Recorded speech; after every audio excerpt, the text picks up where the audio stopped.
guys, welcome back to the channel. I am Lindy, aka Paleobarbie. If you're new to the channel, thanks for stopping by. I hope you'll stick around.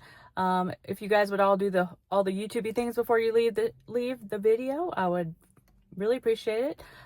Liking, subscribing, all the things, so you'll get notified of more videos coming up. This video is going to be a little bit of a two-part thing. I am kind of announcing myself as an official nutrition coach, and I wanted to share that with you guys. And I also have some tips for you guys, some free tips on coaching tips that I have for you guys that I'm going to share with you. First of all, if you're new here, I just want to share a little bit about myself. I have two autoimmune diseases. I have rheumatoid arthritis, and I have Graves' disease. I've been struggling with a lot with these, especially the Graves' disease, for a long time, since I was like in my 20s. So long time. I'm 53, almost 54. So it's been a while since I found out I had that, and it was treated. But then when they treat you for that, you have a lot of issues afterwards, because you really have no thyroid. So you have to take medication for the rest of your life. So I have symptoms of hypothyroidism along with that because of no thyroid, right? So all those things. That being said, I have struggled my whole life with with my weight. I have struggled with health issues. So I have experience with that, of trying different things, like every little thing to try to lose weight and all the things. We've all done all these fad diets, all these different things, right? I found Paleo several years ago. And I did Paleo for about 7 years or so, and then kind of migrated from that to Keto, and then eventually carnivore. So I've been carnivore for almost 2 years now, and I was Keto for 6 years also. So all those all together, that's the journey I've been on. And then of course before that, all the crazy things that you do to try to lose weight, try to learn things and all the things. So I have experience with the difficulties and different situations of losing weight, not to mention going through menopause, all the things. Sorry guys, that's just a thing that happens to us girls here around this thing, around life, right? But anyway, so I feel like I've learned a lot about myself. I've learned a lot about different things. Not everything works for every person. It's not all one size fits all. So that's kind of how I migrated into learning about becoming a nutrition coach, because I want to help people like me that have difficulty losing weight or being healthy or whatever it is, or maybe even putting some weight on as far as muscle goes, or whatever they're looking for.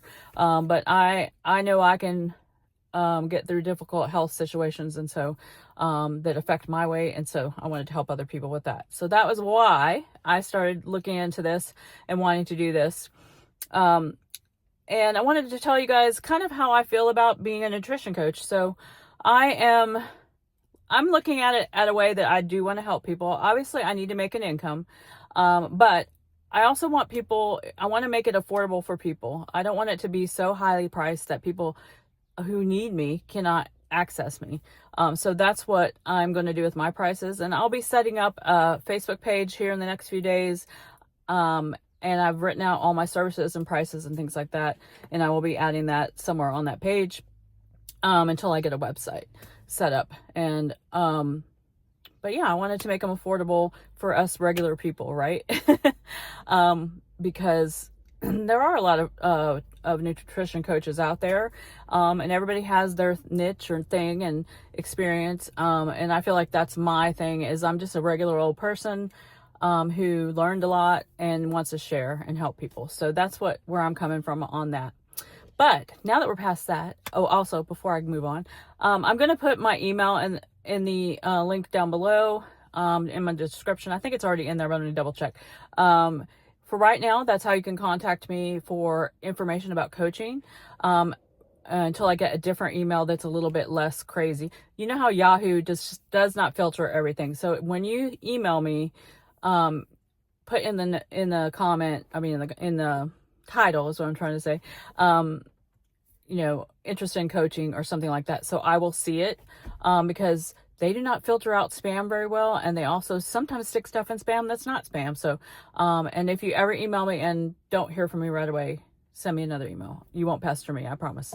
And also, if you're on Instagram, you can DM me anytime on Instagram. I'm fine with that too.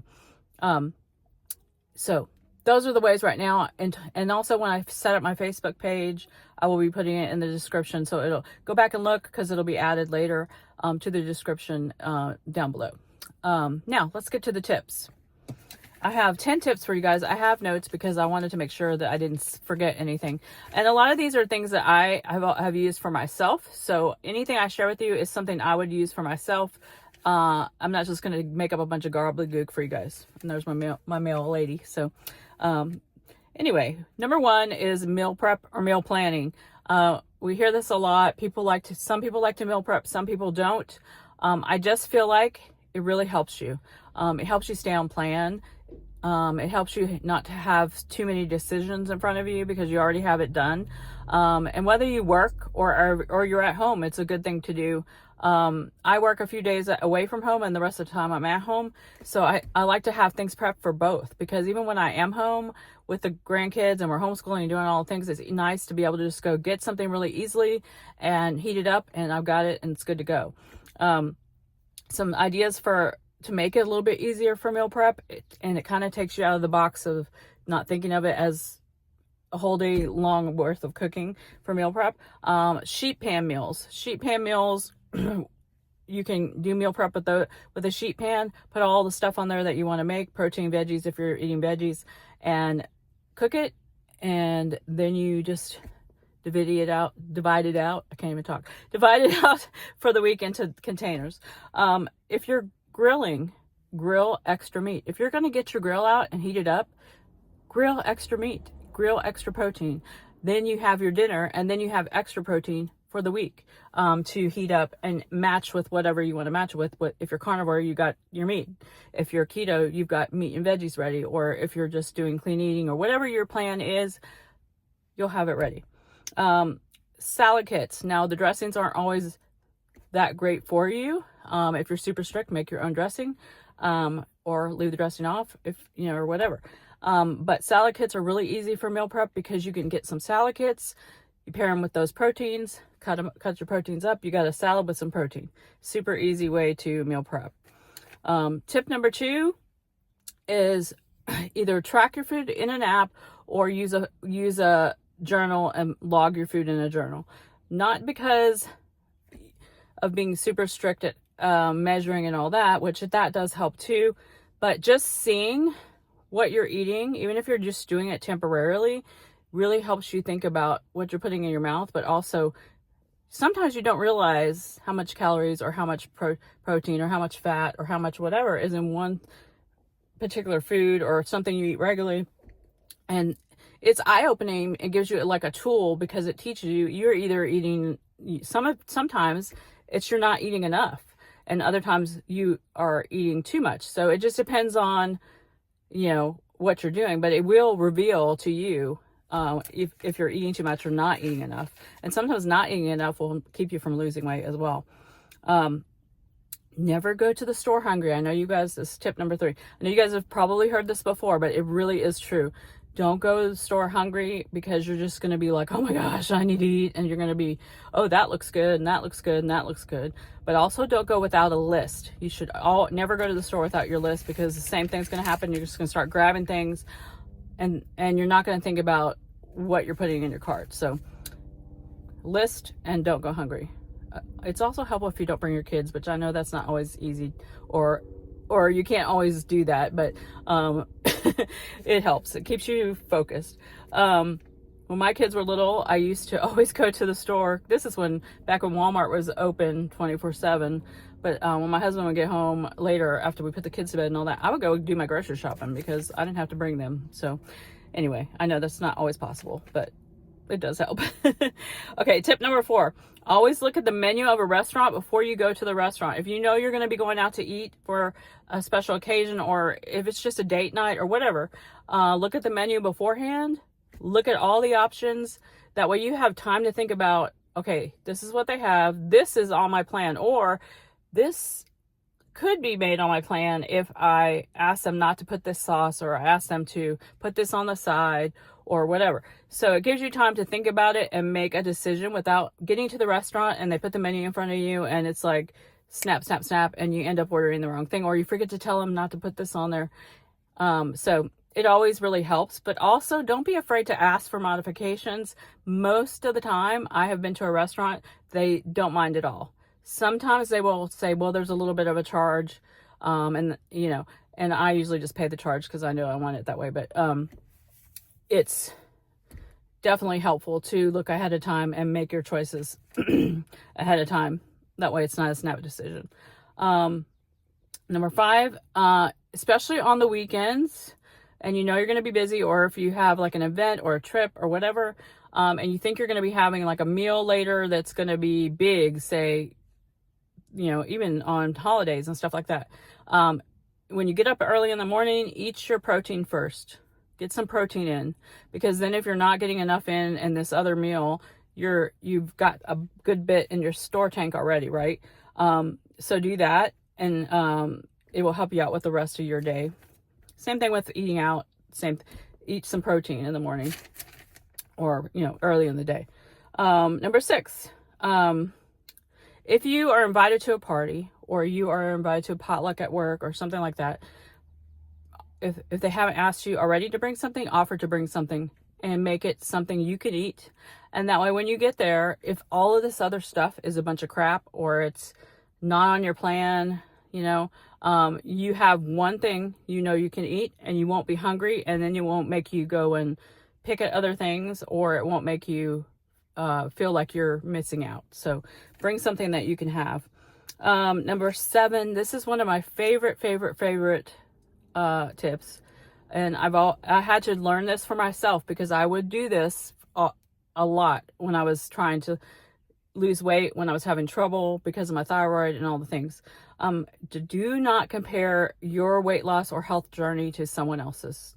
And I'm going to put my favorite quote up here by Roosevelt, that comparison is the thief of joy. That is like one of my favorite quotes in the world, because it's true. I mean, you can't be looking at someone and being like, why is that person losing 25 pounds on carnivore the first month, or keto, or whatever they're on, and I can't lose 2 pounds, So you can't look at it like that, because your body's different than their body. Your hormones are different than their hormones. Your metabolism is different than their metabolism, all the things. So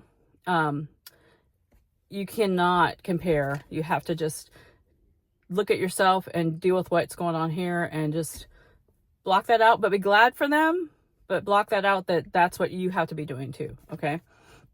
Number 8 is keep it simple, especially if you're new to keto, carnivore, or anything like that.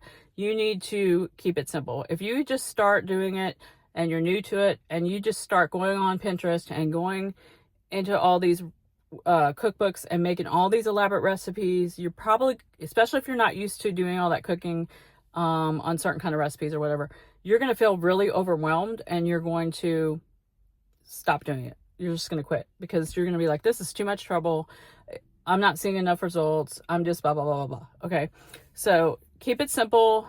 Just choose your meat, your good fat, your veggies, if you're eating veggies, and just eat that way for a few months or a few weeks, and then start getting into making those fancy recipes. Okay.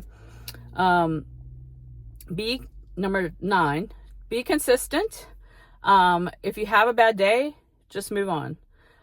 But if you're consistently over time, if you've had a bad day here and you've had a bad day there, but you just keep going, you're going to see results. You're going to see the long-term journey, the long-term results come in. But if you let a bad day keep you back by, say, one day turns into 2 bad days and 3 bad days, and you're like, oh gosh, I just might as well quit because I've already screwed up this whole week.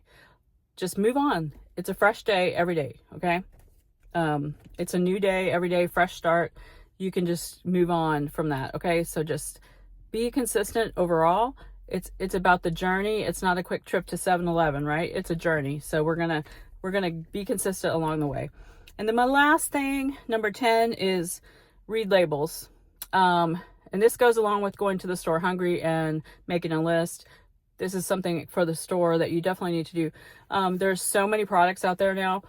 Excuse me, especially if you're new to keto. Everything is keto certified now, right? Or it'll, just all these different things.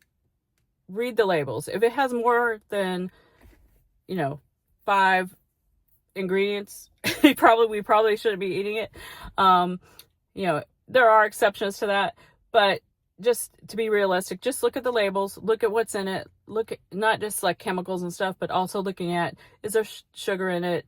And yes, some things will have some sugar in it that you can have that aren't going to be that detrimental, but just look at the labels to see what you're eating, making sure you're not getting all these sneaky things in there. Okay. And that takes time and learning, and you'll practice that, and you won't always do it right either. I've made mistakes and bought stuff, and I get home and I'm like, oh, I didn't realize that had that in it, because I'm in a hurry, right? So, reading labels, checking the ingredients and all that, and carbs and sugar and all those things. It's a habit you have to build, and you're not always going to get it right, but if you get in the habit of doing it, you will get a lot better results from checking what you're putting into your body. And those are my tips, my 10 free, helpful, hopefully, tips that I have for you guys for coaching. I'm really excited about this. I hope some of you are interested and want to give it a go. Or if you just want just a little bit of help, I'm going to have different levels of things that you can choose in my services, from just, you know, a one-time thing to a monthly type thing, and all these different things. So those will all be listed in there. The last thing I have to do is think of a name. So I've come up with a couple, and I'm going to put a poll up in a few days, but I wanted to see if you guys will, in the comments, tell me some ideas for my coaching business. I want to keep it in the, you know, we're all about eating what our ancestors ate. My channel is Paleobarbie Does Keto. I want to keep it in that realm of, you know, primal, paleo, keto, carnivore, clean eating, all those things that kind of go together in that realm. Ketogenic, all the things like that.